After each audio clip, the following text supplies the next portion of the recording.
The Bible says that God is holy and heaven is holy. And the word holy, it just means perfect. It's important to understand that God cannot let anything imperfect into heaven, because if he did, it wouldn't be heaven. You know, my friends, the Bible also says that all of us, we've got a body and we've got a soul. And at death, our bodies, they go away. They're buried in the ground or they're cremated. But you know, the soul is the real you. According to the Bible, the soul lives on forever, either in heaven or hell, and there is no third place for the soul to go.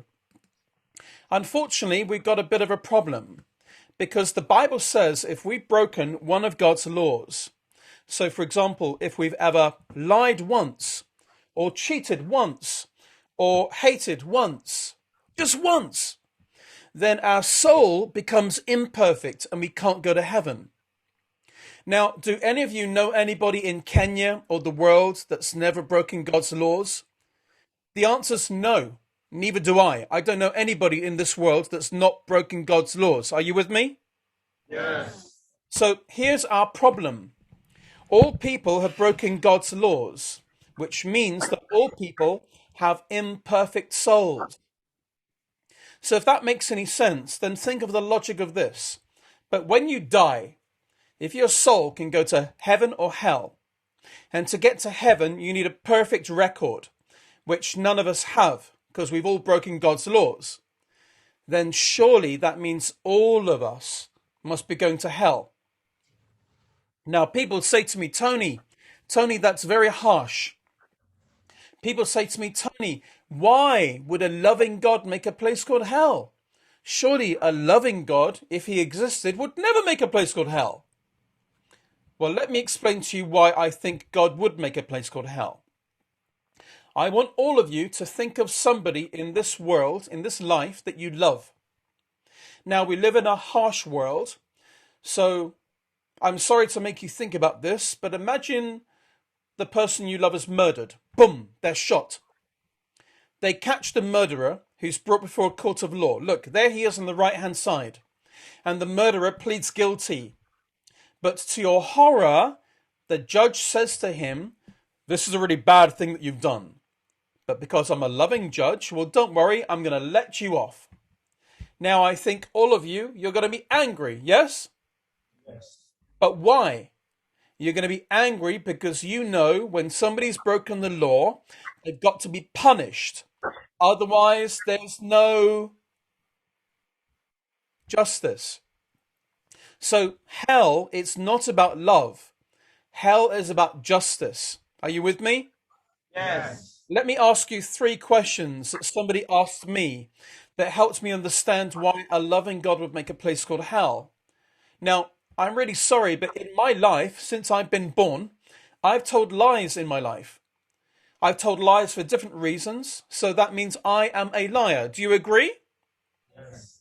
But what about you? Have any of you in your life ever told a lie even once? Can you put your hand up and show me, please? Raise your hand if you've ever told a lie. Put your hands up, please, and keep them up. Thank you. So that means you're like me. You're also guilty of being a liar, correct? Yes. And by the way, if you didn't put your hand up, well, that's the second lie you've told, okay? Yes. Second question. Second question. I've taken things that do not belong to me, which means that I am a thief. How about you? Have any of you ever taken anything, even when you were a small child, that did not belong to you? Put your hand up and show me, please. I know you're liars, so just put your hands up. Okay, so that means that you're saying that you're like me. You're guilty of being a thief. So that means all of us, there in Kenya and here in the UK, we are the same. We are a group of thieving liars. Now, do you think God will let thieving liars like us into heaven? I don't think so. Because if God let you and me into heaven, then he would be like the unjust judge who didn't punish the murderer of the one you love. You see, we can't have it both ways. But people say to me, oh, Tony, I'm a good person. I believe in God. I go to church. Lying and stealing are small things. But Tony, I'm not as bad as you. I've never murdered a person. I'm not a murderer. Yes, I agree. Maybe you're not as bad as me. But it's interesting how Jesus redefines words like murder. Because did you know the Bible says if you've ever hated somebody in your heart, you know, according to God's holy law, that's as bad as murdering them in your heart. So, according to the law of the country where you live, normally you have to commit the crime to be guilty. But according to God's holy law in the Bible, you've just got to think it and you're still guilty. So, last question. Have any of you in your life ever hated or got angry? Yes. Yes? Well, in God's eyes, that makes you guilty of being murderers as well. So maybe you and me, we're not so different. We are the same. We are lying, thieving murderers.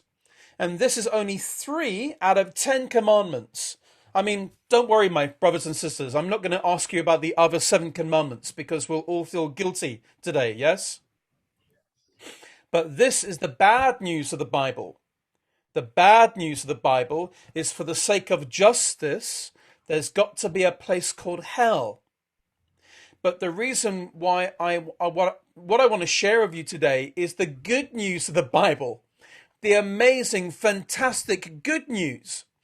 Did you know the good news is that we can all be forgiven? Yes.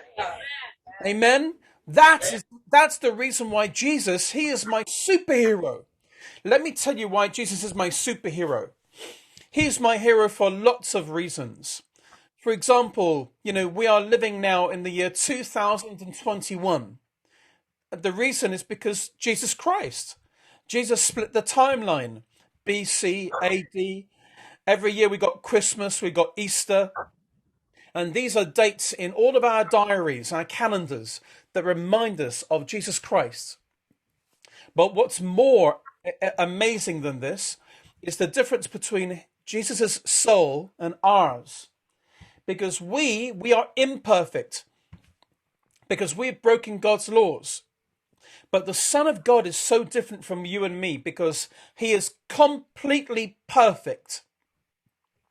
Now, let me give you an illustration of what happened 2021 years ago. I'm going to show you an illustration. It's almost like Jesus looked forward in time and he saw you and me today. Look, there's Jesus on the right-hand side and there's God the Father sitting in the throne. And it's like Jesus turned to God and he said, Father, I love all of those people in Kenya. I don't want any of them to go to hell for breaking your laws. Is there a way for them to be forgiven? And God turned to Jesus. He said, Jesus, there's one way. My son, I love you. But if you go to earth, you become a human being and you live a perfect life on earth. And then you die a cruel, painful death on a cross and be totally abandoned to take the punishments that all the people in Kenya and the world justly deserve for breaking my laws. Then I will make it possible for them all to be forgiven on the day when they ask you to exchange their imperfect record for your perfect record. And as Jesus Christ was thinking about you and me, he said, Father, yes, I will do it because I love those people there in Kenya. I love them. And according to history, 2021 years ago, this is what Jesus did. He came to the world and he died for you and for me. And there's no greater love than this. But there's something that we've got to do to be forgiven. Let me tell you. The Bible tells us there are 3 major events in our lives. There's birth, there's death, and there's a day you ask Jesus to forgive you. Have you done it? It's the day when you ask Jesus to give you his perfect record. According to the Bible, we are not forgiven by being christened as a baby or baptized as an adult or by being confirmed in some church or by praying to God. We're not forgiven by going to church. We're not forgiven by believing God exists. Even Satan believes God exists. This does not save Satan. We're not forgiven by trying to be good. No. Jesus said there's two things that we must do to be forgiven, and we must do them in faith. Number one, we must be willing to turn away from the bad things we do and say sorry to Jesus. Please notice the word I said now was be willing. Willing. There may be many things in life that we are not strong enough to give up. And that's okay, because God is strong enough. Amen? But we must be willing and want to turn away from the bad things and say sorry to Jesus. The second thing we must do to be forgiven is that we must surrender to Jesus. Now, please, let me tell you, what does surrender mean? Well, surrender means that if God made you in your mother's womb, and if God made the whole universe surround you, then do you not think God deserves to be the most important person in your life? Surrender is where we acknowledge Jesus is God. And don't just go to church and sing songs and say amen, only. Go further and live out your faith every day of your life. But my friends, unless we can do these two things in faith, the Bible says it is impossible to be forgiven. That means at death, it is impossible to get to heaven. So, say for example, you decided to turn and surrender and be forgiven. Let me give you an illustration of what it'd be like for you one day when you die. In this illustration, can you see in the picture, the person laying down is your mother. She's in the hospital. She's just given birth to you. The lady standing is meant to represent the nurse. And can you see the little baby? The little baby is meant to be you. On the day when you were born, it's like God opened a book about your life. Now remember, God never sleeps. No, he sees everything. He sees every attitude, thought, motive, and action. Every time we break one of God's laws, it's written down in your book. You can imagine that by the end of your life, there's a library of bad things written against you. To my shame, I think I will have a bigger library than all of you. But when you turn and surrender to Jesus, let me tell you what happens. It's almost like God takes your book with all of those bad things written in it. He stands at the top of a cliff and he tears out the pages. He tears out the record of all those bad things you've done. He throws them away. It's like he throws them into the deepest sea. Actually, the Bible says God promises to never remember the bad things again. He then takes a copy of his perfect record and he puts it inside the cover of your empty book with your name written on the spine of your book. And then your book is stored like a precious library book in heaven. And look at the miracle. The miracle is that your book will not be touched again from the moment that you turn to Jesus in a real way and the moment that you die, even though you may break God's laws again. Now, what does that mean? This does not mean you can say sorry to Jesus and then continue sinning. No, it does not mean that. This means that if you are being genuine, then there should be evidence in your life. Are you with me? Yeah. And when you die, you're going to stand before God on Judgment Day. Look, there you are at the bottom, next to an angel at the foot of God. And God will command his angels to fetch your book. And God's going to look inside your book and he's going to say to you, you were perfect. Amen. And as you remember your life and you remember all of those bad things you did in your life, you're going to say to God, no, I was not perfect. I broke your laws. I remember that day when Tony asked me, did I lie or steal or hate? I put my hand up. I was a lying, thieving murderer. Do I not justly deserve to go to hell? And Jesus will say to you, well, for the sake of justice, well, yes, all of you deserve to go to hell, every one of you, because you all broke my laws many times. But you, my beautiful son or daughter, you have my perfect record, which I gave you on the day when you turned and surrendered your life to me on earth, and I forgave you. So for this reason, welcome to heaven. And that is why Jesus is my hero. He's my superhero because he did all of that for a terrible, rotten, wretched sinner like me. And in my opinion, there's no greater love than this. But let me finish. What would happen if you live your life being supposedly a Christian, going to church, praying, saying amen, singing songs, but imagine if you never turn and surrender to Jesus. Imagine what would happen to you when you go to Judgment Day. Let me show you. The Bible says when you die, you're going to go before God.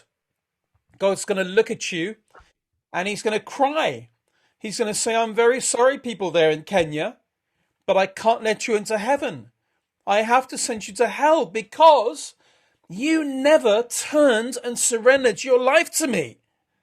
I loved you so much. There are more than 6 ways I try to reach you in your whole life. Don't you remember? First, I died on the cross. Did you never hear about this event in human history?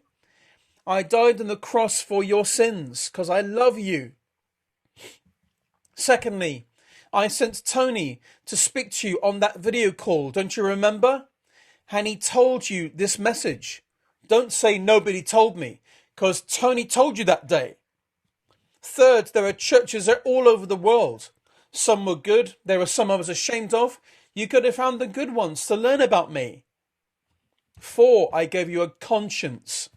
So even before having to read the whole Bible, you already knew in your heart what was right and what was wrong. You already knew what you were doing. 5th, I created a beautiful world around you. How could you not know I created that world? And finally, I rose from the dead to prove to you that I'm God and to shout loud that everything I said to you was true, but you still did nothing. I am not a thief. I cannot steal the free will I've given you. If you are going to hell, it's not because I'm sending you there. No. If you're going to hell, it's because you are choosing it. So my friends, I want to ask all of you today, please be honest with yourself. What about you? If you died tonight, where would you go? Heaven or hell? If you're not sure, let's have a little review. We need a perfect record to get to heaven. Do you agree? Yes. Because heaven's perfect. And there's only 2 ways you can have a perfect record. You can be perfect, but I think all of us, we're not perfect. We've all made mistakes. Or the other thing we could do to have a perfect record is ask Jesus to give to us his perfect record. So what were the 2 things we had to do to be forgiven? Number 1, in faith, be willing to turn away from the bad things and say sorry to Jesus. And 2, surrender your life to Jesus every day. But unless we can do these 2 things, the Bible says it's impossible to be forgiven. This means at death, it's impossible to get to heaven. And this is very sad because this is the reason why Jesus died for you. Can I please ask all of you right now, can I ask you all please to bow your heads and close your eyes? As your heads are bowed and your eyes are closed, please, I want to ask you, please be genuine. Please be authentic. But we've just listened to the gospel message. Has anybody understood today that if you died tonight, there's a possibility that you might go to hell because you've never turned and surrendered to Jesus? If this is possible, then you can give your life to Jesus Christ right now. I love you so much, and I really hope that you would have the courage to make this decision for yourself. However, I believe that the majority of you already love God, you already believe, But maybe it's possible that when you look at your life, you realize that you are not walking very closely to Jesus.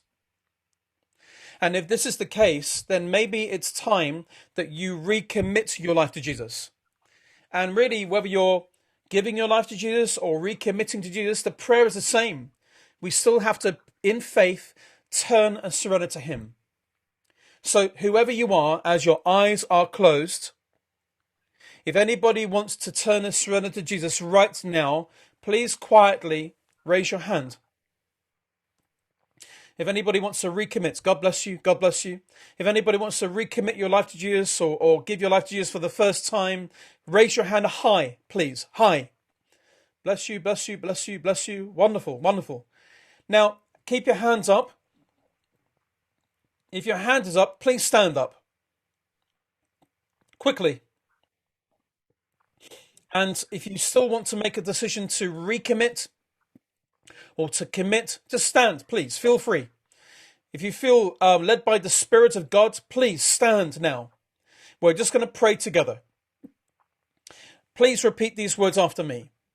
Okay. Let's just say these words together, please. Dear Lord Jesus, I love you so much. Thank you for loving me. Please forgive me for every wrong thing I've done in my life. And please give me the strength to stop repeating the bad things.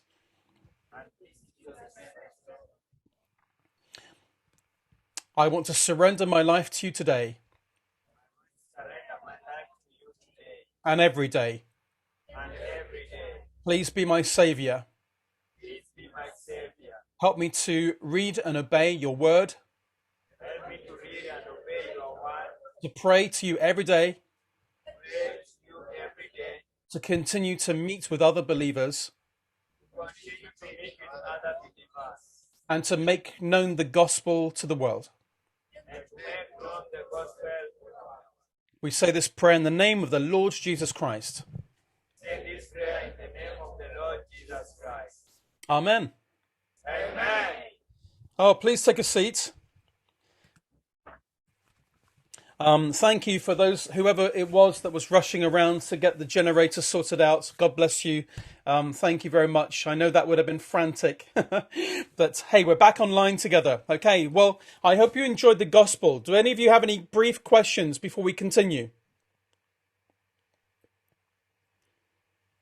Anybody? Okay.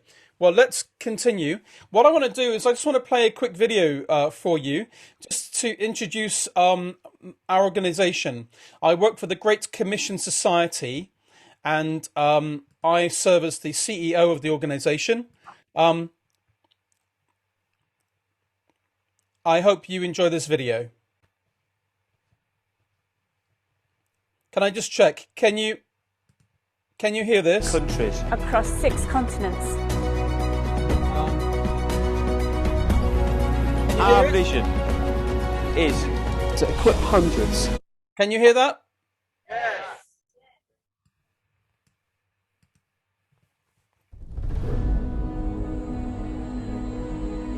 Our mission is to communicate the good news of the gospel message relevantly to every person in all the world. Our objective is to fulfill the Great Commission By providing a substantial training curriculum reinforced with a robust mentoring program. Well, just as a very brief introduction, the Great Commission Society, our focus is to communicate the good news of the gospel message relevantly to every person in the world. That's our mission statement. We are non-denominational. We're working in over 100 countries. We've got a team of about 3,000 missionaries. Actually, it's near to 3,100 missionaries spread across the world that are associated with our organization, and men, women, and younger people. And it's just an honor to be able to spread the gospel. In our organization, we've got about 200 teaching modules in evangelism. And I'm going to start off with teaching some of that material to you today.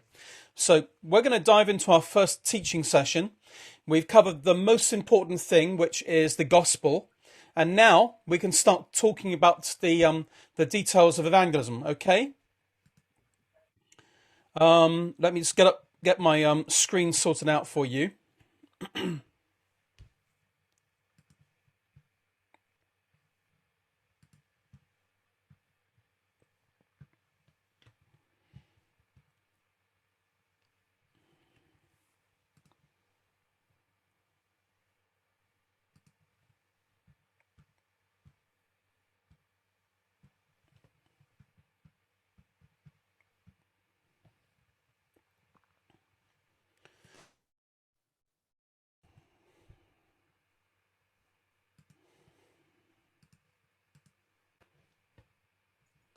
Okay, can you see the logo? Yes. Excellent. Okay, so this is our first teaching session to cover now.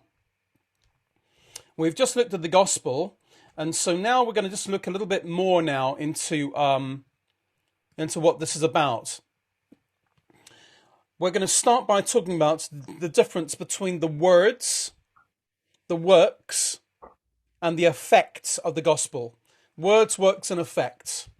And so many Christians have become very confused about these three key words. Works, you got a picture there of somebody pushing the weights, pushing really hard of all of their human effort. The works, and then we got the effects. There's a firework in somebody's hand. You can see it's happening, and the person's not doing it. The effect is happening by itself. And of course, the words. And here's a child reading the Bible. The Bible right there are the words. Yeah? So, in other words, what do we mean? Let me give you an example. If I was going to pray for a sick person, well, that would be a work of the gospel. It's a work. I'm able to pray because I'm saved. I know Jesus, and it's me speaking using my mouth. It's my effort. It's a work of the gospel. If the person I've prayed for is healed by God, then this is an effect of the gospel. Amen. So listen to this. While the person has experienced the works of the gospel, and they felt the effects of the gospel, sadly, this person has still no understanding whatsoever of the words of the gospel. They have not heard the words, and so they do not understand the words of the gospel. There's a clever difference between the three words: works, words, and effects. So what are works? Well, feeding the hungry and hospitality, clothing the naked, meeting people's physical needs, visiting people in prison, giving money to support mission, praying, fasting, intercession, acts of charity, kindness and love, counseling people, listening to people, caring for them, teaching people, discipling, supporting aid projects. All of these types of activities, they are all works of the gospel. Are you with me? Now let's look at effects of the gospel. Well, deliverance from bondage and addiction, change of character and motivation, that's an effect. From corruption to justice, from bondage to liberty, from death to life, from blindness to sight, from unbelief to belief and faith. The triumph of good over evil, from prison to freedom. It's my testimony. Hopelessness to hope. All of these are effects of the gospel. Now, let's look at the words of the gospel. When Jesus said in Mark 16 verse 15, go into the world and proclaim the gospel, well, it's very interesting that he was specifically referring to the words of the gospel. So it's really interesting. He's not referring to the works. He's not referring to the effects. Wherever you see the word Evangelion mentioned in the Bible, which is the word for gospel, it's the gospel. So it's referring to a specific meaning. and that is the words of the gospel. It's not talking about the works, the effects. So let me give you another example. In the beginning of the Bible in Genesis, we read that God created the world. How did he create the world? What did he do? He spoke. He used words, yes? And so he didn't use works. He didn't use effects. God had words, and his words were powerful. He said, let there be light. Boom, there was light. Let there be land. He spoke. And so there is power and authority in the words of God. And so whenever we see the word gospel in the New Testament, he's talking about the words, not works and not effects. He's talking about the words. Also, Paul, the Apostle Paul, he warned us to jealously guard the gospel in Galatians chapter 1, verses 6 to 9. Again, he was also referring to the words of the gospel. Now, Paul said the gospel is the power of God for salvation in Romans chapter 1, verse 16. He was making reference to the words of the gospel, not the works and not the effects. Unfortunately, many Christians, we become confused. We feel that we can act quicker by doing things with our hands and our lives. And so we feel better when we're feeding people and helping people. And it's a good thing to do. We're told to do these things. But when we're talking about the gospel, we must remember the gospel is specific words. Now, remember, words, they have effects. God spoke and the world was created. Amen? We share the gospel. We should not be surprised that some people will be saved. Amen? Words have effects. In Mark 16 verse 20, it says, then the disciples went out and preached everywhere, and the Lord worked with them and confirmed his word by the signs that accompanied it. And we see that the signs that accompanied the words was people were saved, people were healed, people were changed. And that's why the words are so important. Now, most Christians could maybe remember prayers and songs and even portions of the Bible, but a large majority would not know how to explain the gospel in a clear way. And I've shared with you just now a very clear gospel message, and I hope you enjoyed it. And I have this gospel message in a video format. I have it in a booklet. I have a narrative. I can send it to you so all of you can memorize that message I shared with you this morning. But remember, there are 4 essential ingredients of the words of the gospel. And those include why we must be saved, how Jesus can save us, what we must do to be saved, and when the cost of discipleship starts. It's very important that we include these elements. When anybody is learning anything about any topic, they are always asking the same questions. Why? How? What? When? Are you with me? Yes.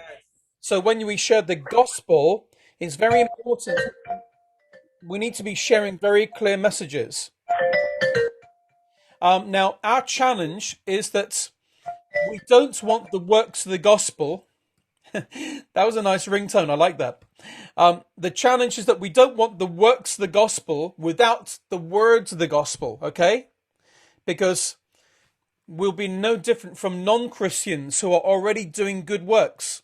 Don't forget, it's not just Christians that are doing good things. There are Muslims, there are atheists, there are Hindus, there are Buddhists, there are humanitarian organizations. They're doing many, many good things.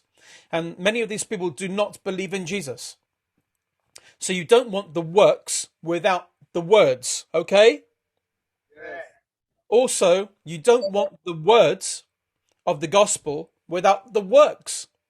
You don't want to just be preaching the gospel only and nothing else. We would be nothing more than a resounding gong, just making a noise if that's all we do. We must also be showing the message. So what I'm trying to say to all of you is we need to start having a balance. There are Christians, all they do is good works, and they never preach the gospel. And then there are other Christians that all they do is preach the gospel, preach the gospel, preach the gospel, and they never do any good works. We must have both together. Look at Jesus. Jesus, he spoke the words of the gospel, but also he took time to be with people, to help people, to love people. You know what I mean? Words and works, they must go together. We need to be more balanced in our Christianity. And so I hope that message there was helpful for you to understand. What I'm going to do is I'm going to give you an opportunity to ask me questions, but not yet, because we're going to move now directly into some very important teaching. Okay? Are you all still with me? Are you all doing good? Yes. By the way, it's lovely to see you today. I'm so happy to join you there in Kenya virtually. Okay, we're ready to go.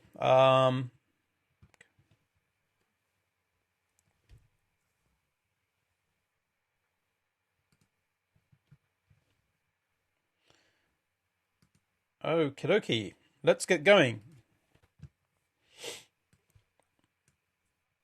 Can you see the screen? Right. So I'm going to give you a little bit of a test. And I need all of you to take part in the test. Can I ask you, please, before we start, can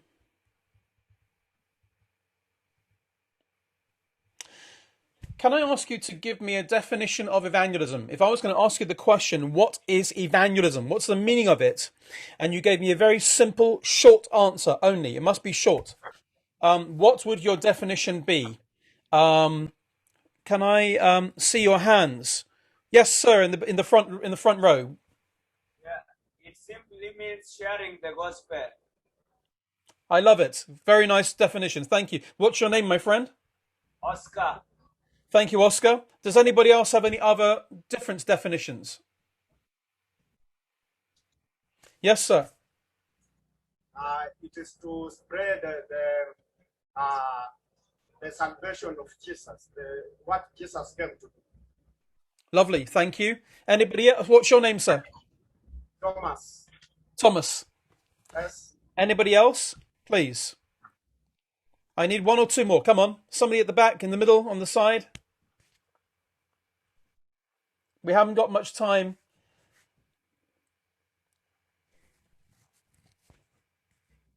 Can I have another definition for evangelism? Yes, please, in the middle. Yeah. Spreading the word of God in public.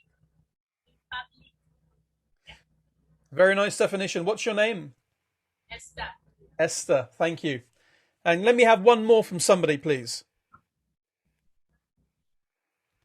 Yes, at the back. Let Jesus be known and know about him. Lovely. And the other person as well, next to you.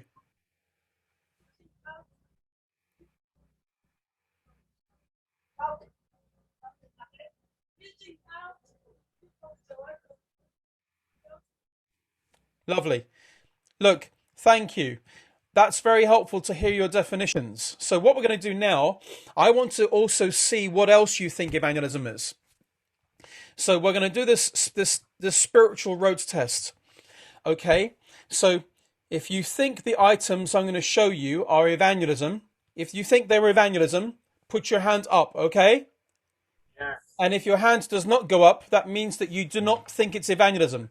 That means you're telling me this is not evangelism. Okay? Are you with me? Yeah. So you must participate in this exercise.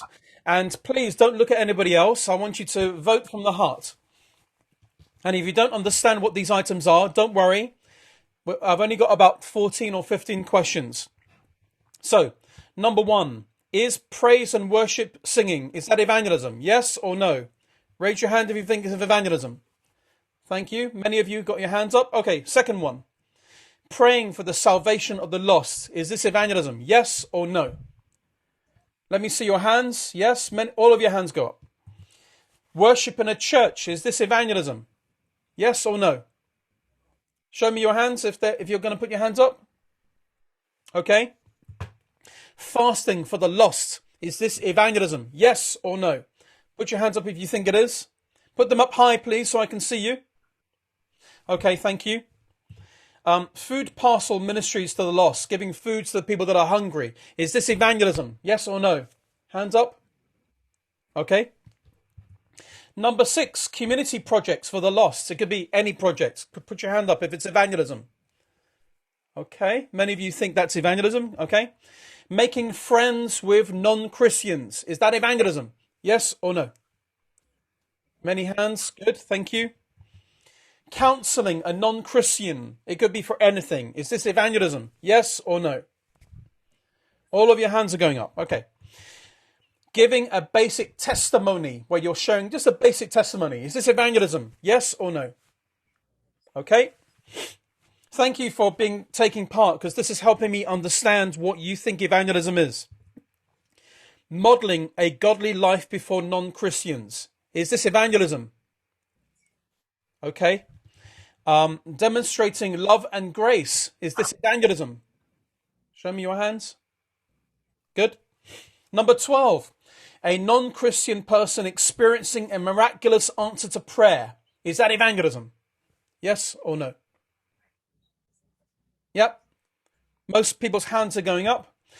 Meeting the felt needs of non-Christians. Is this evangelism? Yes or no? Okay. Number 14. Answering the hard questions non-Christians have about God.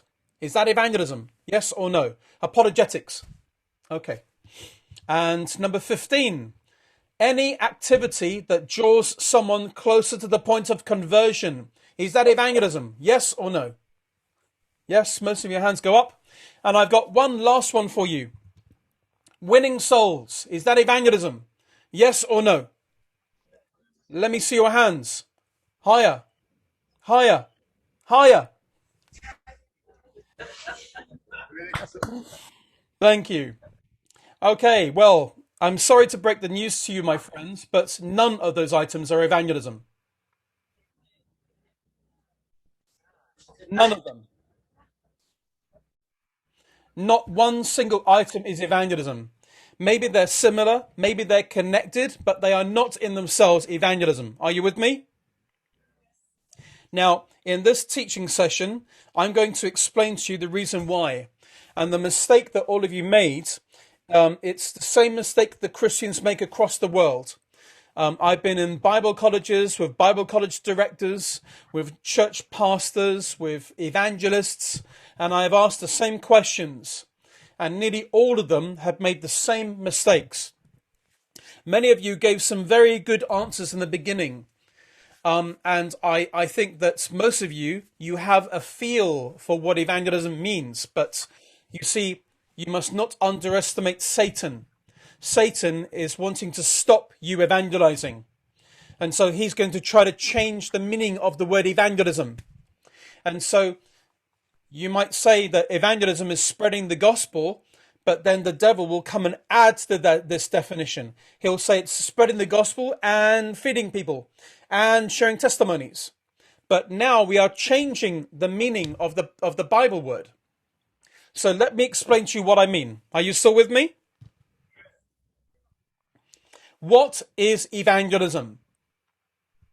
According to 2 of the world's leading Bible scholars, and we are talking about Dr. John Stott and Dr. J.I. Packer. Has anybody heard of these 2 people? Some of you? Well, Dr. John Stott and Dr. J.I. Packer are 2 of the world's leading Bible scholars, theologians. And I want to share with you what they have defined evangelism to mean. They said evangelism is simply the proclamation of the gospel. Can all of you please say this together? Together. Evangelism is simply the proclamation of the gospel. Again, evangelism is simply the proclamation of the gospel. Now let's have a little history lesson.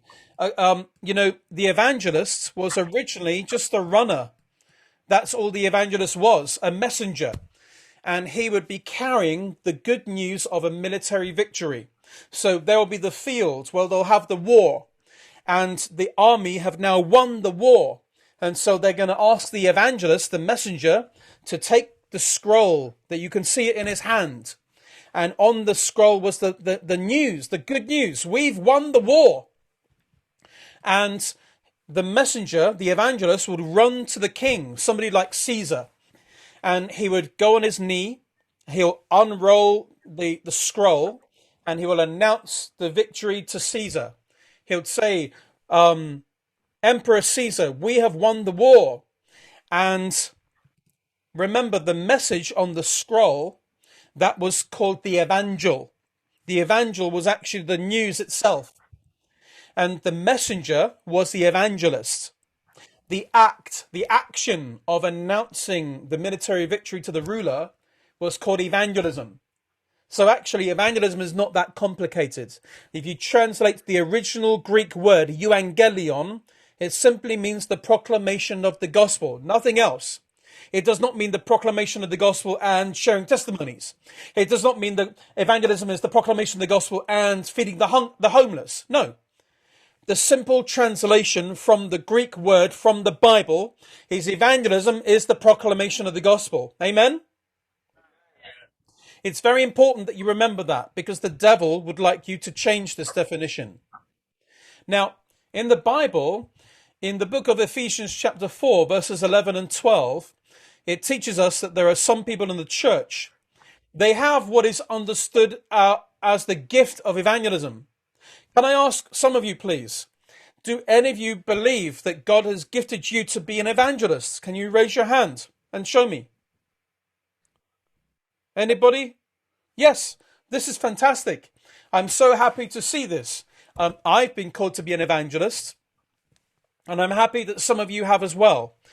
Now, what is the job description of an evangelist?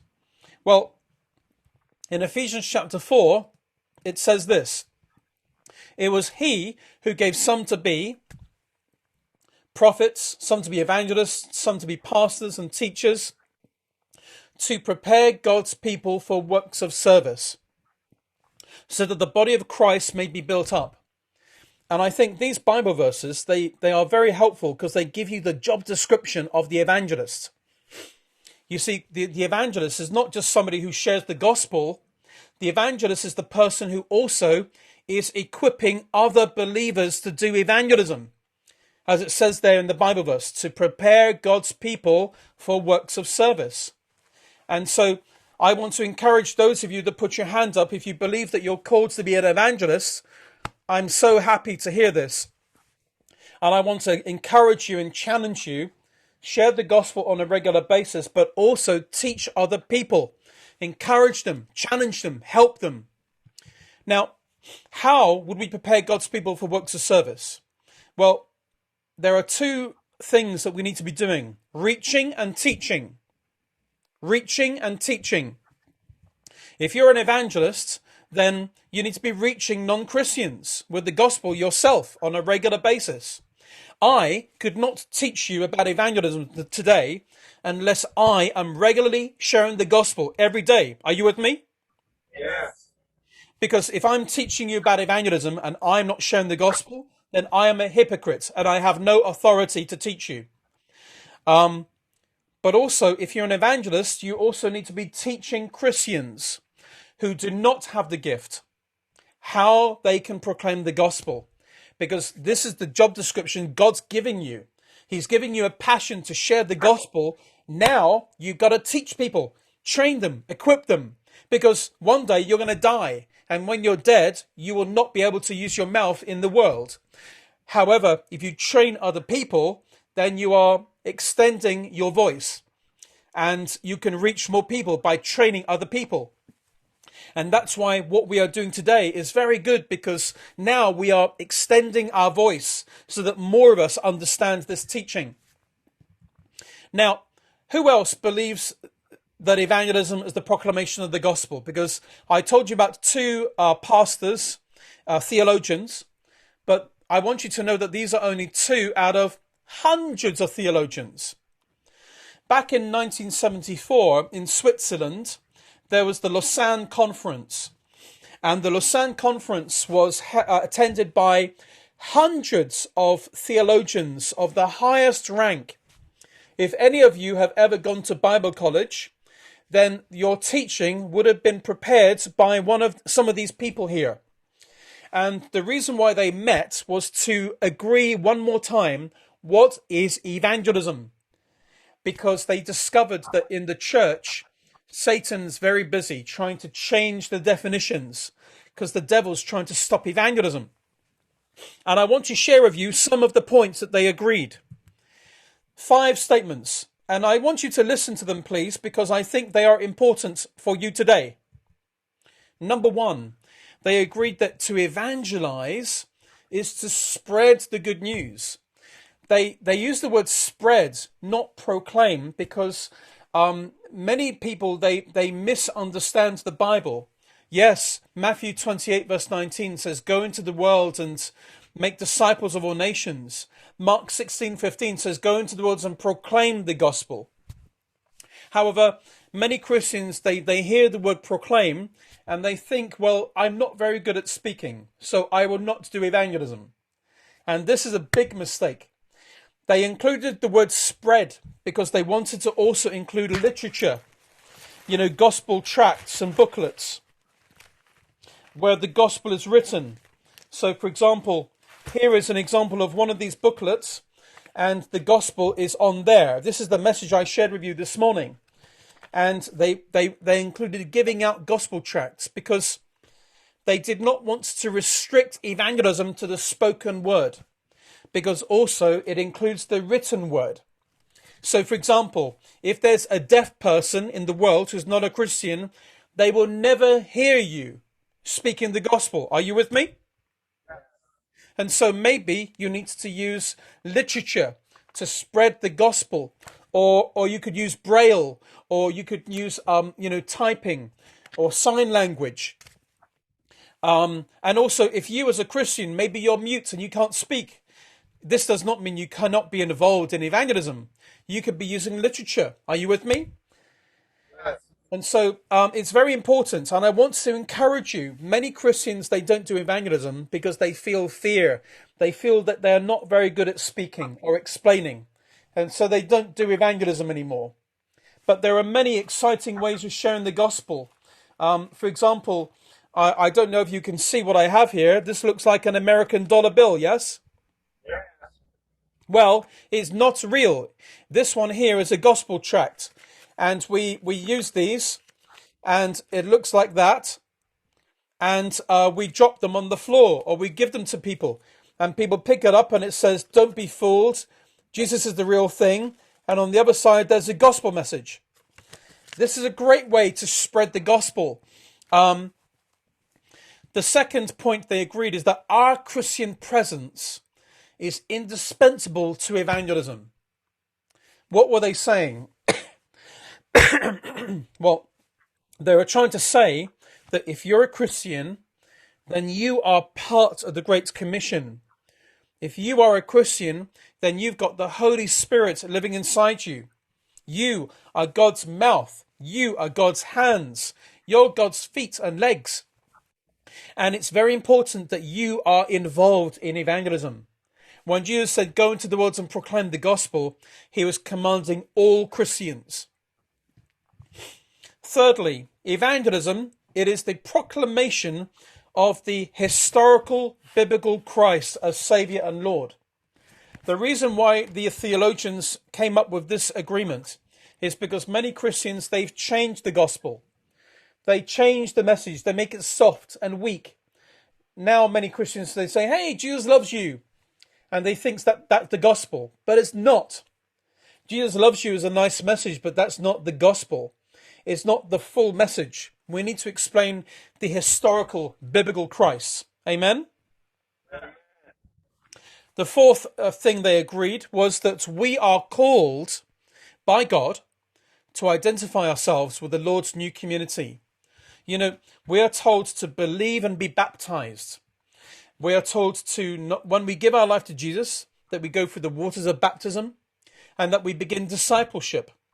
And discipleship means going to church And of course, many Christians, they just focus on discipleship and not evangelism. And many evangelists, they focus on evangelism, but no discipleship. We need to remember that we're to make disciples of all nations.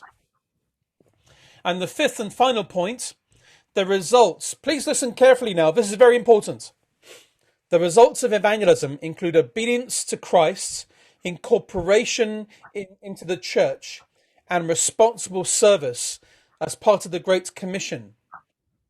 You see, when we share the gospel, we must not just go up to people and share the message and leave them. We must also look for the results of somebody growing in their faith and then try to help them to be discipled. And you see, many people, we look at the results in the wrong way. We look at numbers. That's a mistake.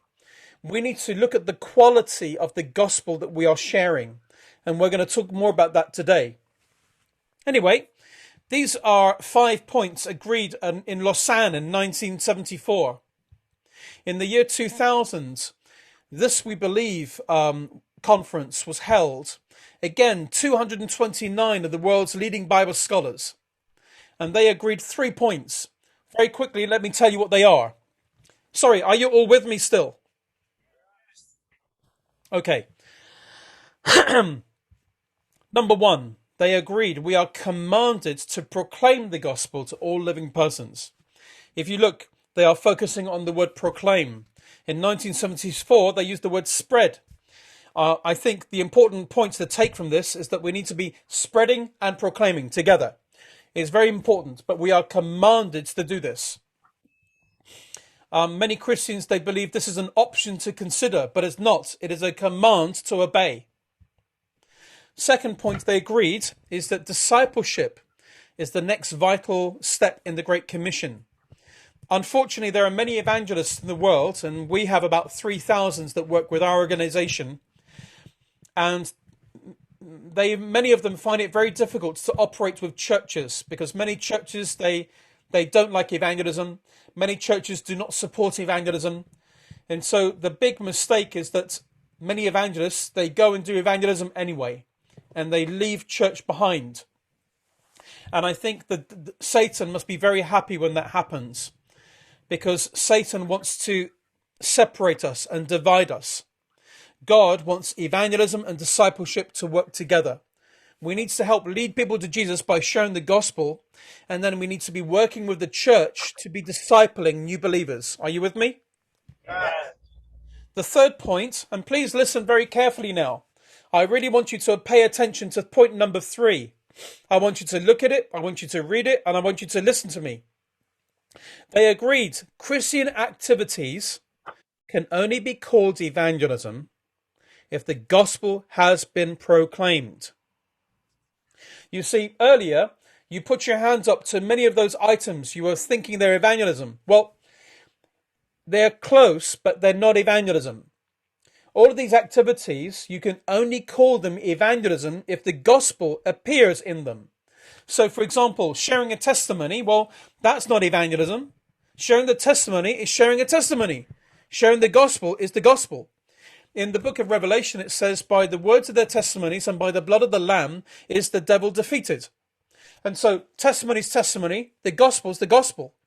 So, what's important is a testimony that has the gospel inside it. Are you with me? Also, when you're feeding the hungry, well, yes, this is a very important Christian activity. But there are Muslims that are feeding the hungry. There are atheists also doing this. The only thing that makes the Christian difference is that we have the gospel. So we have the privilege and the honor to feed people, but also to share the gospel. Are you with me? So what I want you to learn from this lesson is stop calling activities evangelism when the gospel is not proclaimed. Remember, evangelism is simply the proclamation of the gospel. Please say it together with me. Evangelism is simply the proclamation of the gospel. So that's point number 1. Evangelism is the proclamation of the gospel. 2, the evangelist. This is the person who's got the gift of evangelism. That means that they will have the burden to share the gospel, but also to teach Christians how to evangelize. The evangel, this is the gospel message that we are to be sharing. That's the good news. And then the evangelizer, you know, in the church here today, many of you are called and gifted by God in different ways. Some of you are called to be apostles, prophets, pastors, teachers. Some of you are called to be missionaries, and you've got the gift of hospitality and love and worship and prayer. Maybe you're not called to be an evangelist. However, an evangelist can teach you, and you can all become evangelizers. Are you with me? Anybody who spreads or proclaims the gospel is evangelizing. Anybody. Now, let me just pause for a moment. Can I ask you, do any of you have any questions for me so far? Yes. Please put your hand up so I can see you and tell me your name and tell me your question. Yes. Okay, my name is Oscar, and my question is that from the list you gave out about evangelism, to me, I think that anything that you are doing to reach the lost or the non-believers, it is also part of evangelism. What's your question? So my question is that, is it right when you say that you can reach the non-believers or the lost through that list that you gave out? No, it's not. And what I'm going to do is I'm going to give you 2 teaching sessions now that will explain to you that these items, you are correct in what you say, they are part of, but they are not evangelism in themselves. So it's very important. Remember, the biblical definition of evangelism is the proclamation of the gospel. So you cannot say that evangelism is feeding the hungry because it's not proclaiming the gospel. You can feed somebody, but they will not hear or understand the message. Evangelism is sharing the words of the gospel, okay? Now, I'm going to give you a teaching session now that's going to talk about it, okay? So I'll answer your question through the teaching. Is that okay, Oscar? Yes. Okay. Let's go directly to the next teaching session. Can you see the screen? Yes. Okay. Now, I want you to learn today about wrong definitions of the gospel, wrong definitions of evangelism, because you see, Satan, he hates you. Satan hates Jesus, and Satan does not want the gospel to spread. Satan, he sees that you're a Christian, and so now he wants you to do other things. He does not want you to speak the gospel. So let's look at this. Satan wants you to believe that evangelism is winning souls. Earlier, many of you put your hands up and you said, yes, that is evangelism. But sorry, it's not evangelism. It's close, it's connected, but it's not evangelism. Okay? Yes. Dr. J.O. Saunders, listen to what he teaches about this. He wrote a book on how the devil mixes together truth and error to confuse the church. I'm going to share with you what he teaches.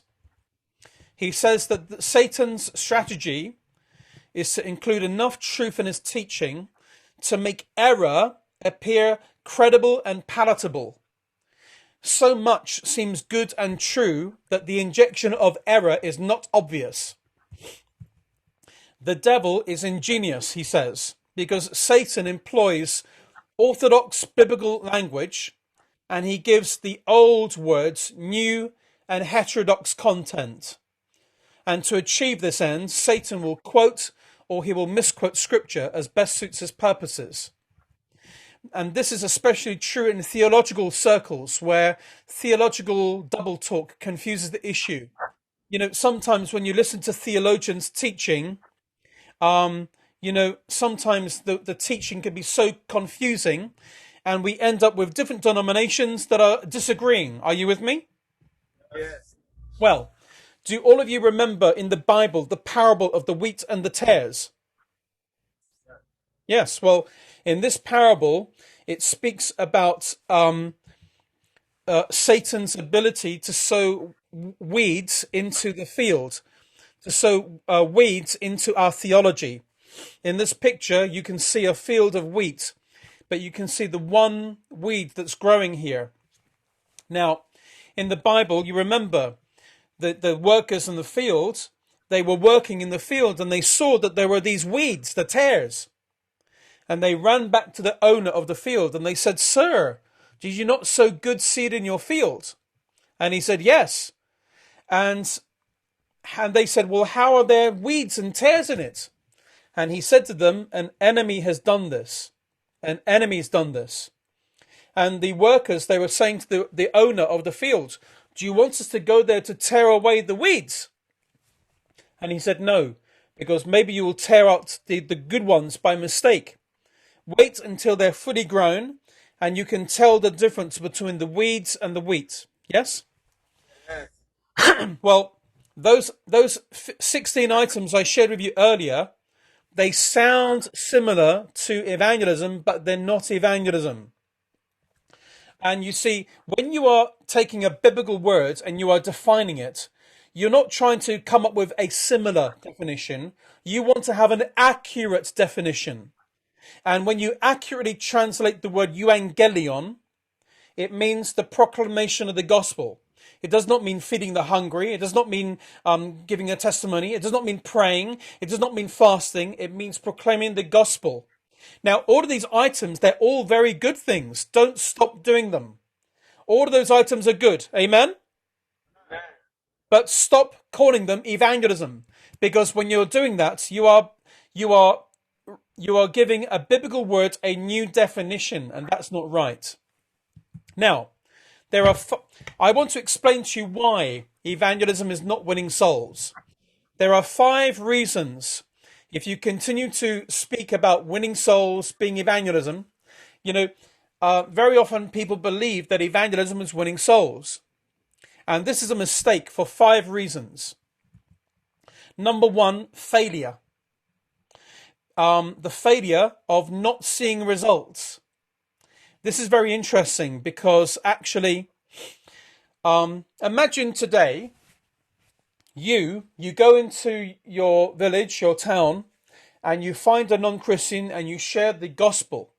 You share the words in the best way you've ever done it, yes? Now, imagine the person you're speaking to does not become a Christian. Right now, you're going to feel like a failure because you shared the gospel and you failed to see them saved, didn't you? And so most people, we think, I'm disappointed that they did not become a Christian. We feel like a failure. So we keep on trying. We do not see anybody coming to Jesus. And we feel like a failure in evangelism. And so many Christians, they don't do evangelism because they were calling evangelism winning souls. And you see, I've got to tell you, you and I can never win a soul. It is impossible. You can only win a soul if your name is Jesus Christ. Are you with me?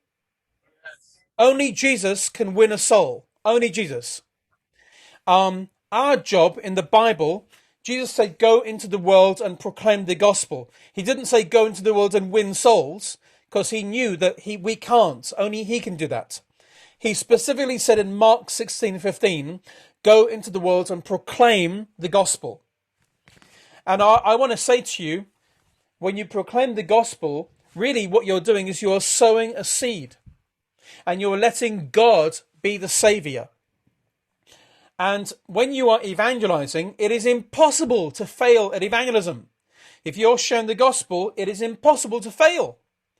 But sadly, many Christians, they feel like a failure because they're not seeing people come to Jesus. And so they stop sharing the gospel and they now start to do other softer things. They start to give food to the hungry. They start to focus on prayer and other items, but they stop sharing the gospel. And you see, in one way, Satan is winning a victory here because Satan does not like it when you share the gospel. He's trying to stop your mouth. He's trying to shut you up. And he does that by changing the definition of a biblical word. Do you understand point number one? Yes. A second reason, if you think evangelism is winning souls, is what we call bullying. If you think evangelism is winning souls, if you want to see people make a quick decision, then what people do is that we become bullies. We become manipulators. We become forceful. I've met many evangelists around the world, many missionaries. They want to see quick results, and so they become very, very pushy and very forceful. A bit like this salesman. You know, this man he's a salesman, and he's a very pushy salesman. Now, his job is very good, it's very honest. But when you're sharing the gospel, you are not selling anything. You are not selling anything. The gospel is free. Are you with me? Yes. And so it's a big mistake to be pushy with people. There are many people that they try to make people make a quick decision for Jesus. And it's not because they love people or because they want to share the gospel. It's because they want to go back to their mission board and say, look, I've succeeded at evangelism. And you know, many Christians, we do not like this picture of Christianity. We don't like the idea of becoming pushy salespeople. And that's why many Christians, they stop sharing the gospel because they've had the wrong understanding of evangelism. You see, evangelism is not winning souls, it's proclaiming the gospel. And also, the gospel is not selling, it's free of charge. Are you with me? A third reason why, if you think evangelism is winning souls, this is going to damage your evangelism. And that is where you cannot see a soul won by sharing the whole gospel. And so many people, they water down the gospel. When you add water to something, then you are making it go weaker and weaker, correct? Yes. You put more water and the taste gets weaker. You add so much water and you lose the taste altogether. It's like I have a drink here of orange squash. And I like to have my orange squash quite strong. And so I put this much water. But if I put more water, eventually this will have no flavor. And when we do this to the gospel, you keep on watering down the gospel, then the meaning and the flavor of the gospel is lost. You know, my friends, when you water down the gospel, all of the powerful ingredients, they disappear. And what do I mean by watering down the gospel? Well, many Christians, we water down the gospel when we decide that we stop speaking about hell. We stop speaking about sin. We stop speaking about repentance. And so now we just go up to people and say, hey, my friends, Jesus loves you. Hallelujah. God bless you. Bye-bye. And we think we've evangelized. No, we've not evangelized. There are many people, they hear watered down gospel messages and they do not become Christians. There are many people that they hear these soft messages and maybe they come to church, but many people have not given their lives to Jesus properly because they've not heard the full message. Are you with me? Yes. Again, I remind you, the biblical definition of evangelism is the proclamation of the gospel. I know it's a difficult message. Many people do not like it. Jesus was crucified for the message. The apostles, they were killed for this message. And when we share the gospel, we may be hated. People may want to hurt us. People will hate us. But this is the message that Jesus has asked us to share. And there are ways of sharing the message professionally. And that is how I'd like to train you today. A fourth reason, if you think evangelism is winning souls, this is going to damage evangelism because you will end up with fruitless results. Because if you share a watered down message of the gospel, or you're going to bully people into following Jesus, you will end up with fruitless results. You know, as I say, there are many people, they hear messages from Christians, and they go to their church because they've been bullied or they've been tricked. And they go to church, they quite enjoy the life of a Christian, but they've never really repented to Jesus. They've never really put their full faith in Jesus. Why? Because they've never heard the full gospel. And that's because we've stopped sharing it. And this is a big mistake. And you see, I know that we all want to see this picture when we evangelize. We want to see lots of fruit, yes? Yes. But if you want to see fruit, then you got to remember what Jesus commanded us.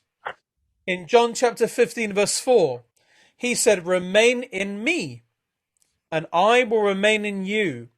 No branch can bear fruit by itself. It must remain in the vine.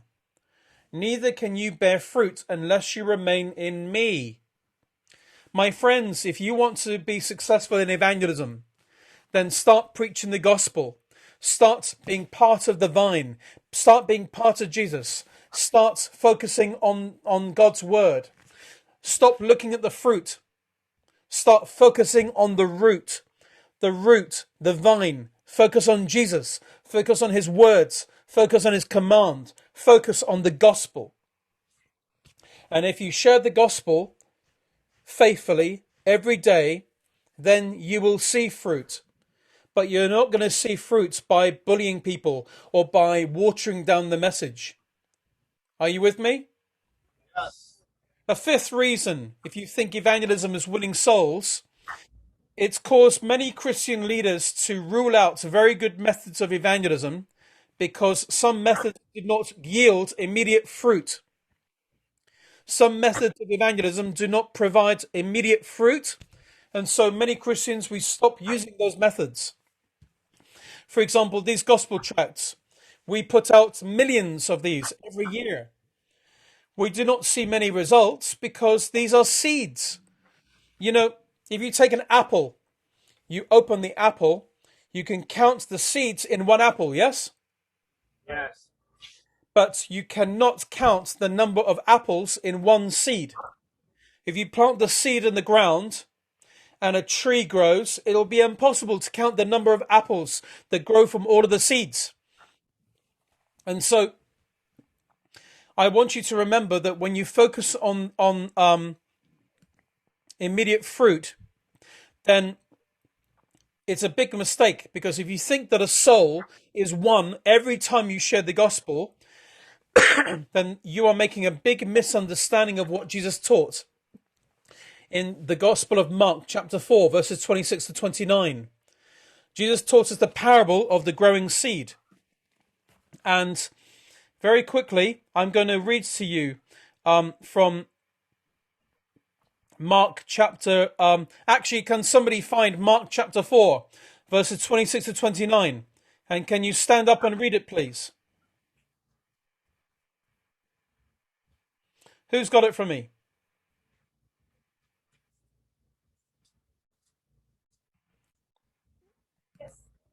Yes, please. Mark chapter 4, verses 26 to 29. He also said, the kingdom of God is like someone who spreads seed on the ground. He goes to sleep and gets up night and day, and seeds sprouts and grows, though he does not know how. By itself, the soil produces a crop. First the stalk, then the head, then the full grain in the head. When the grain is ripe, he sends in the sickle, because the harvest has come. Thank you. Thank you, brother. Whether he sleeps or gets up, the seed grows, but he does not know how. Did you hear that word? Yes. He does not know how. You see, my friends, Jesus taught us to expect a time delay between planting the seed of the gospel and reaping a harvest. You see, we're not going to see immediate fruit. We need to be faithful in preparing the ground and sowing the seed. And whether you're sleeping or you're awake, God will cause the seeds to grow. Now, please do not misunderstand me. We must always evangelize, praying for the winning of souls, persuading people to win their souls, expecting to win souls. But remember, evangelism is simply the proclamation of the gospel. Are you with me? Yes. One of my favorite quotes from a theologian is Dr. J.I. Packer. And he said this. He said, the way to tell whether you are in fact evangelizing, it is not to ask whether conversions are known to have resulted from your witness. It is to ask whether you are faithfully making known the gospel message. If you want to measure how successful you are in evangelism, don't look at the fruit. Look at this quality of your gospel messages. Look at your faithfulness and your frequency of sharing the message. My friends, remember, evangelism is not winning souls. It is the proclamation of the gospel. If you think that evangelism is winning souls, then there are 5 things that will stop you evangelizing: failure, bullying, watering down the gospel, fruitless results, and you'll end up ruling out good methods of evangelism. Do any of you have any questions?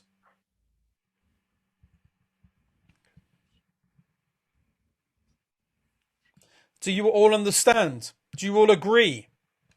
Yes. Yeah? Now, Oscar, you asked a very, very good question. We've got a very little time together. Do you need a break or can I keep going? You tell me. The lesson is sweet. Keep on going. Thank you. Thank you very much. Bless you. Well, Oscar asked a very important question, and this is the topic of the next session. And so, Oscar, I hope you enjoy this one, bro. I think you're going to be one of the key people that's going to teach this. And by the way, if anybody would like to have these teaching slides, I'll be very happy to give them to you, okay? Yes. Okay, so remember, can somebody tell me what is evangelism, please?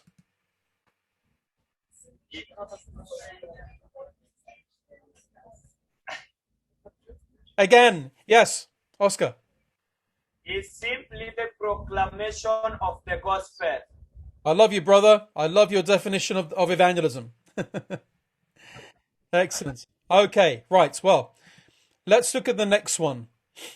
The next wrong definition is where Satan wants you to believe that any activity that draws a non-Christian closer to conversion is evangelism. This is a mistake. But why is it a mistake? I want to explain to you why, okay? Yes. First of all, the simple answer is that we know it's not any activity because we already agree evangelism is simply the proclamation of the gospel. That's not just any activity. That's a specific definition, okay? Yes. Now, I want you to look at this and I want you to spot the difference. Look at the two together. Evangelism is the proclamation of the gospel, or evangelism is any activity that draws a person closer to the point of conversion. Now, there's a difference, I'm afraid, here, okay? Now, when somebody comes to Jesus, there certainly is a process of drawing somebody to Jesus, definitely. And I think, Oscar, you're going to agree with this. And so we're going to look at the process of drawing somebody to Jesus, okay? Yes. There are 6 steps in my explanation for you today, and I hope it makes sense.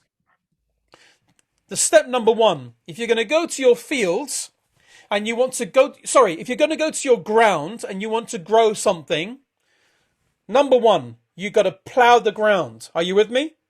Yes. You do that with soil. You plow the ground. In the same way, we must do the same thing with people. We soften the heart, because the heart is where the gospel must go. And the ground must be soft. It must be good, correct? Yes.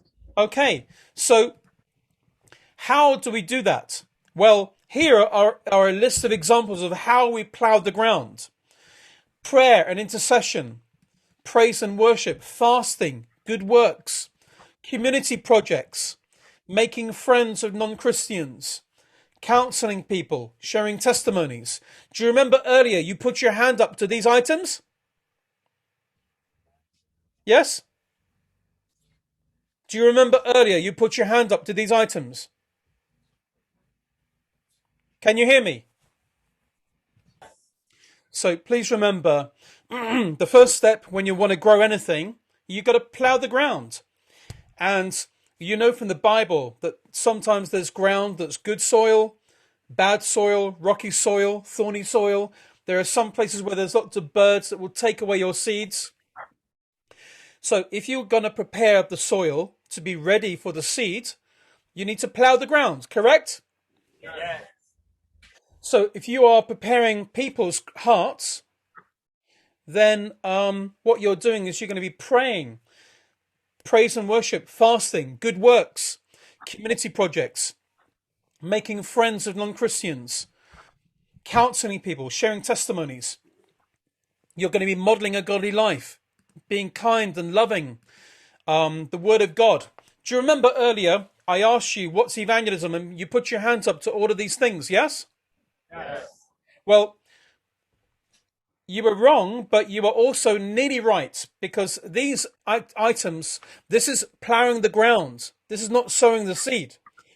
These items are very important. So, Oscar, I'm sure you'll agree with me that unless you plow the ground, you cannot plant the seed. It's very important. We must pray. We must do good works. We must share testimonies. We must do these things. However, these things, the biblical definition is not evangelism. In fact, the closer definition is plowing. This is softening the soil. And we are commanded to do these things. And they do help people come closer to Jesus, but they're not evangelism. Now, why does Satan want you to believe that these items are evangelism? Can anybody tell me?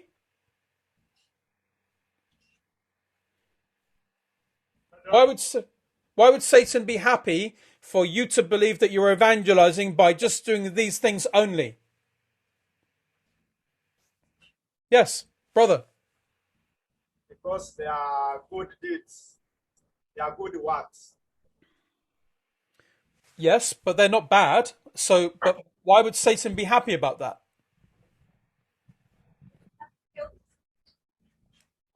Sorry? Yes, please, somebody. They are good works, but they do not include the word. Exactly. You're right. You see, my friends, you see,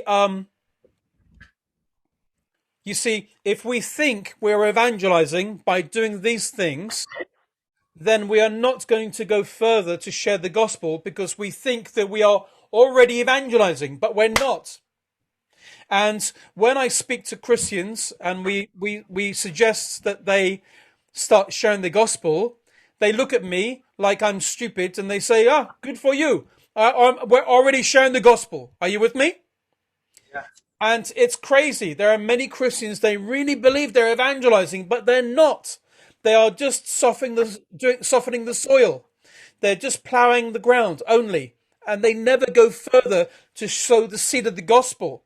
And remember, when Jesus said, go into the world and proclaim the gospel, he was specifically talking about that. Now, look at step 2 in the process of leading of somebody coming to Christ. Step 2 is sowing. Do you agree? Yes. And what is sowing? Sowing is you take your seed and you are planting the seed of the gospel in somebody's heart. You've plowed the ground, now you sow the seed. Or we soften the person's heart and now we share the gospel.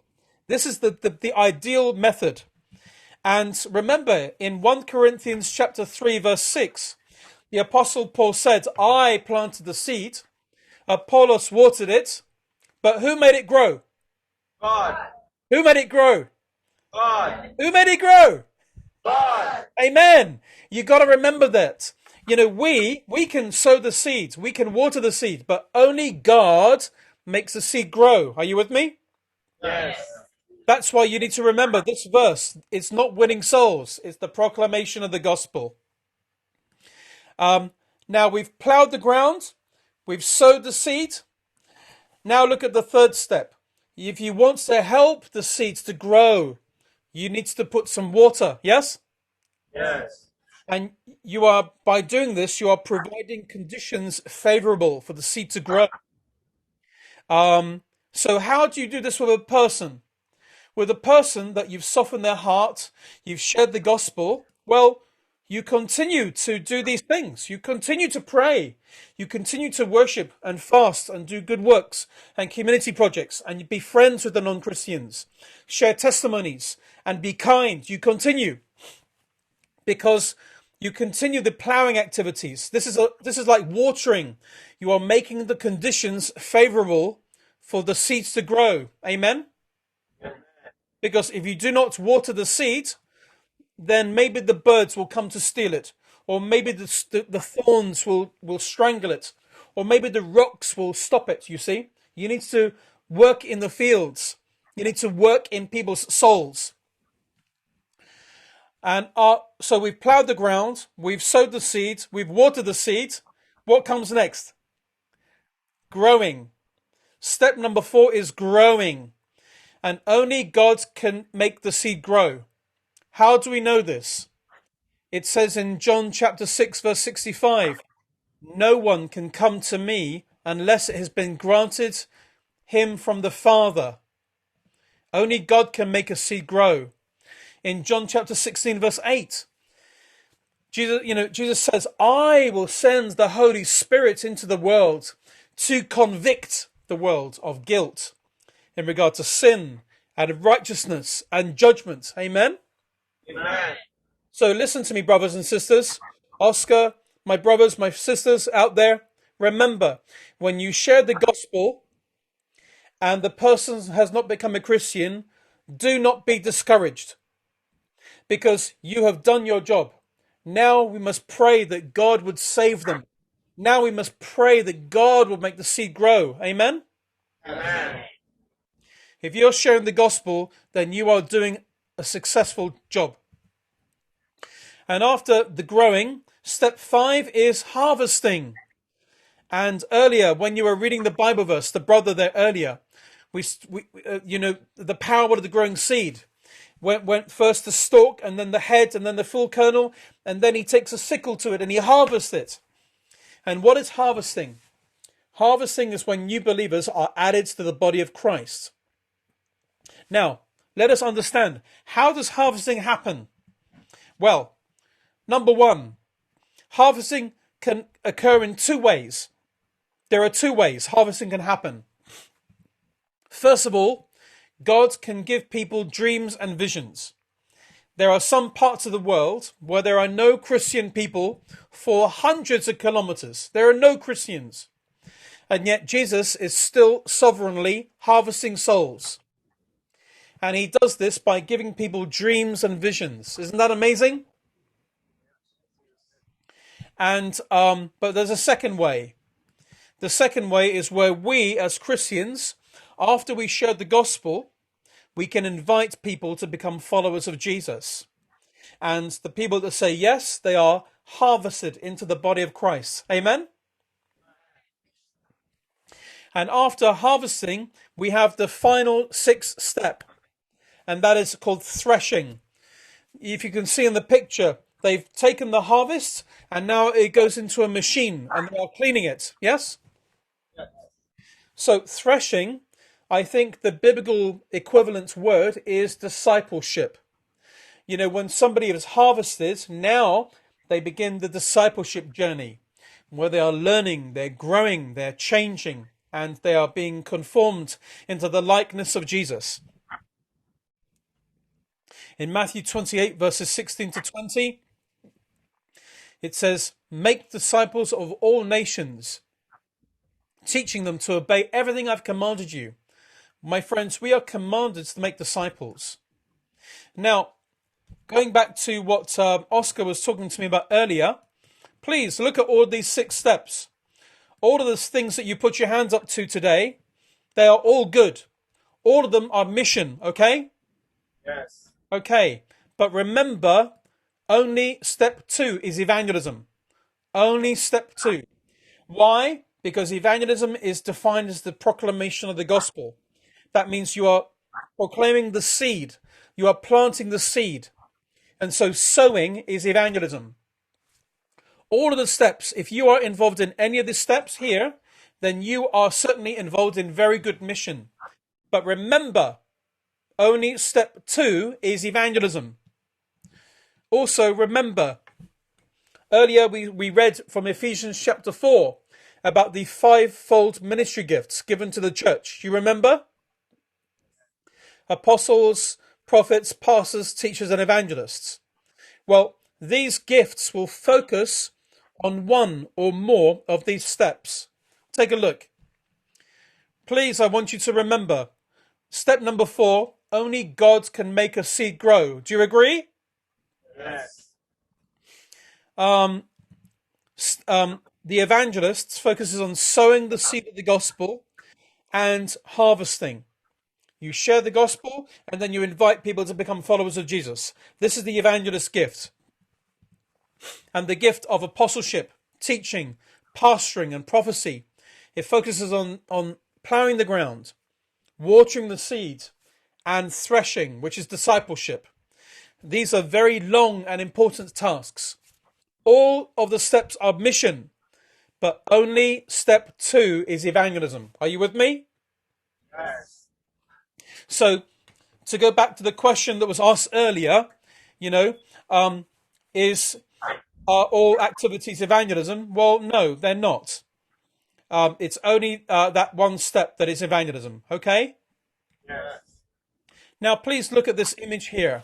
I want you to look at Jesus' example. Don't look at me. Don't look at other people. Look at Jesus' life. If you were going to make his life like a pie chart, how did Jesus use his time? Well, there was time where he was eating food and relating to people. There was also some time where he was traveling. There was time where he was doing miracles. There was time where he was teaching. Yes? Yes. There was time where he was praying for people. But there was also time where he was proclaiming the gospel. Do you agree? Yes. All of these activities, they are all important. But it's only the gospel that can actually have somebody saved. Why is it that most of us, we do not have any gospel proclamation? I want to challenge you with that today, my brothers and sisters, because it's very important. You are the answer to Kenya. It is you right there. You are God's answer to the people of your community, because you have the gospel, and it's now your challenge. It is your honor. It's your responsibility to make known the gospel. Many people, we have many excuses why we do not share the gospel. This person, she says to me, Tony, yes, I understand we're to make evangelism the priority in our lives. But I'm a very busy mother. I have 2 children, 2 cats, 2 dogs, 2 hamsters, and a husband. How can I possibly make evangelism the priority in my life? Well, I'm not saying that she should leave her children and her husbands to go and be a missionary somewhere. No. Her mission field is her family. But is it not possible, maybe once a month, to have a gospel conversation with somebody? Is it not possible to have some gospel tracts and to give them out? Surely it must be possible for her to build the habits into her life. Are you with me? Yes. So if it's possible for her, it's possible for you and me. Now, I've got a question. If you add water and plowed ground, what do you get? Did somebody say mud? You're correct. You get mud. And can somebody tell me, what does mud stand for? Mud stands for mighty, unbalanced discipleship. This is the spiritual body of the church. This is the spiritual anatomy of the church today. We are the body of Christ. This is what the body looks like. And, look at this person. They're looking happy. We are going to church. We are studying the Bible. We're worshipping. We're giving. Look at the prayer muscle. Look at these abs. They're our good works. Now, look at the evangelism. Look at it. Are you with me? This is a problem. Do you agree? Do you agree? Yes. And so if you woke up in the morning and you looked at yourself in the mirror and you saw that your body was not in shape, then you would go to train. You would do something about it. You would fix the problem. Please remember, with our missions today, we do not have the right balance in our evangelism. And it's very important that we try to fix this problem. Are you with me? Yes. So, now, do any of you have any questions you'd like to ask me? Question. Please, yes. Tell me your name and your question. My name is Thomas. My question is, supposing I'm a composer, I compose songs which tells about why Jesus came. And my work is only to sing those songs. And they drive people closer to Jesus. What do we call that? This is, Thomas, what a brilliant question, because in our organization, we also have a worship ministry. And what we do is we focus on training worship leaders who are very gifted at making songs and so on. There are many, many songs today in the church. We sing them, oh, make Jesus known, oh, we love Jesus, and all these songs. But very few songs actually have gospel content. And so one of the most exciting opportunities you have as a worship leader is you can compose lyrics that contain more gospel narrative. And also, it's not just the song, it's the whole ministry. For example, maybe in a song you can't share the whole gospel, but maybe on your website you can have the whole gospel shared. In your testimony, we can learn to include the gospel as part of the worship ministry.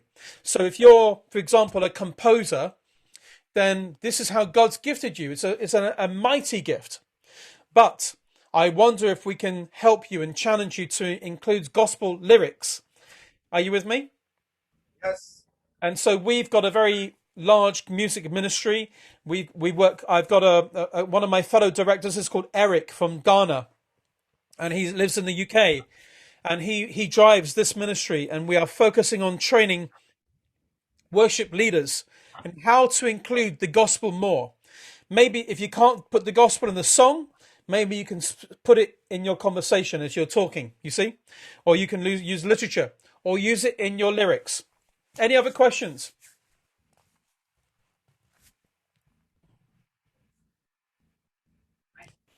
Yes, please.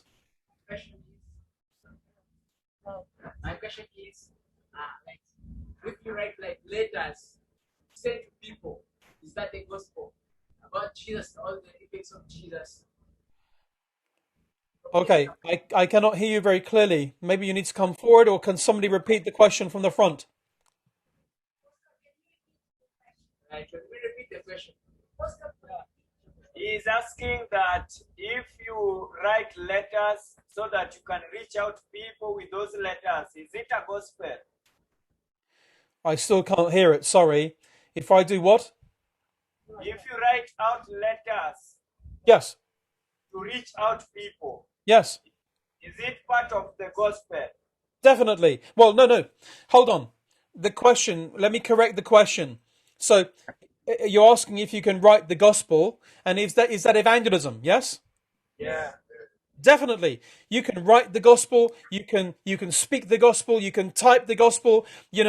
People go on Facebook and they write all sorts of rubbish. But, we can go on Facebook and we can actually put the gospel message, gospel videos, gospel letters, gospel stories, Definitely. So what I'm going to do, in the short time we have remaining, I'm going to show you another teaching session. I want all of you to remember that we have 200 teaching sessions. Today we've covered maybe 2 or 3, okay? So we've got a lot to share with you. But now what I'm going to do is I'm going to show you some examples of what evangelism is, okay? Yes. Okay. So please take a look at this. Can you see it?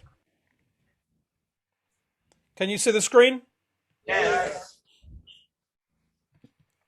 So I want to explain to you 7 methods of evangelism. 7 methods that you can think about, maybe you can consider using. The first method is where you use gospel tracts. You see this booklet? It's called Think. Can you see the booklet? Yes, yes. Well, this booklet has the message I shared with you this morning of the gospel.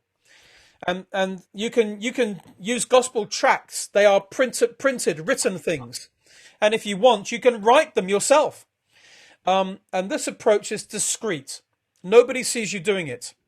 This enables you to protect your privacy, because there are many Christians, they're very scared to evangelize. Well, it's okay. You can discreetly distribute the gospel using tracts. Nobody needs to see you doing it with this method. You just need to have the willingness to distribute the gospel tracts. You could leave the tracts on waiting room tables, in vending machines, in the change slots and machines using money tracts. We can send these to you in Kenya. You can tuck them into newspapers, in magazines, in library books, or business reply envelopes. If you get a bill, you can put the tract in there and send it, you know? A second idea is where you publicly leave gospel tracts. Now, this step requires a little bit more boldness, as people may see you doing this. So keep in mind that people will not know what you're distributing. And so they may be curious to see what you've left behind. Maybe you could leave gospel tracts on the back seat of a taxi or a bus, you know, in a pocket, on anywhere. Are you with me? Yes. These gospel tracts, they look like money. It's not real money. They're very successful. If you want some of these, then speak to Tania and we will arrange to have them delivered to Kenya. Okay? Yes. The other method is where you give a gospel tract to somebody. Now, this approach requires maybe some contact. And the objective, you're not going to have a conversation. You're going to be very friendly and say, you know, you're going to give a gospel tract to somebody. And for example, you've gone to a shop, you bought some bread, and you can say, thank you for helping me today. I want to give this booklet to you. It's a special free gift for you. And I hope it's going to make your day very happy. Bye-bye, and go. All you've done is you've been very kind. Are you with me? Yes. But you need to have gospel tracts on you. And so far, it's not been difficult. It's been very easy. Remember, spreading the gospel. Now, you can also use other methods like survey approaches. This is a very good team activity that engages with the public. And the method is to basically invite people to answer a questionnaire. And the objective is that at the end of the questionnaire, you give them the gospel tract. You know, people will not know what you're distributing. And so they'll probably be curious. It's very easy and it's a fun activity. And this is an activity for maybe your church group. And the survey can be either handed out or used to initiate a conversation. And at the end of the survey, all you're going to do is say, thank you for helping me. I'd like to give this to you today. It's free. I hope you have a nice day. Bye-bye. Are you with me? It's easy.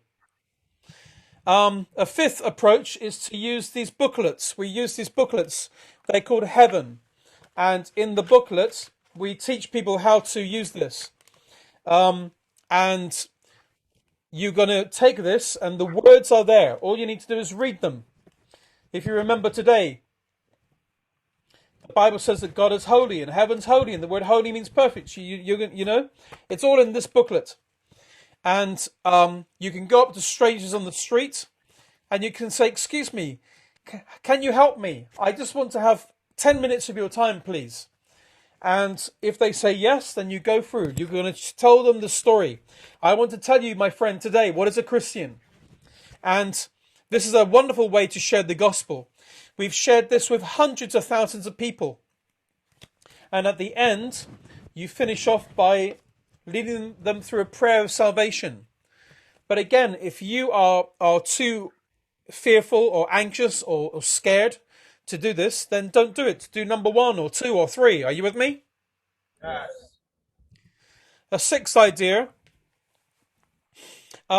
this is where you've learnt the gospel, you've memorized it, and you're going to share the gospel with one-to-one on the street. Now, this requires experience and boldness and passion.